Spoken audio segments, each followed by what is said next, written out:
यांनी प्रयत्न केले, उमेदवारी मागे घेतली, तरी लोकांनी कसं काय मतदान केलं? चमत्कारच म्हणावं लागेल. आणि हे सगळे मतदार शिंदे गटाचे आणि भाजपचे यांना सुरक्षित ठेवलं होतं ठाण्यात, आपल्याला माहित असेल, एकनाथ शिंदे यांच्या निगराणीखाली. आणि आदल्या दिवशी ते गेले मतदानासाठी आणि शिंदे गटाच्या उमेदवाराच्या विरुद्ध मतदान केलं.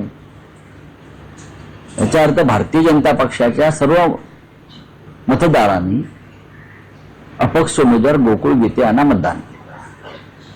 हा एक रोष आहे. गोकुळ गीते यांनी शिवसेनेकडे सहकार्य मागितलं, आम्ही त्यांना ते दिलं.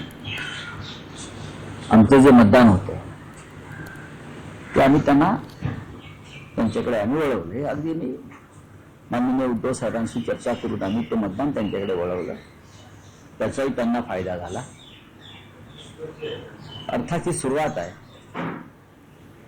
शिंदे गटात आणि भारतीय जनता पक्षामध्ये नक्की कोणत्या प्रकारचं संबंध आहेत?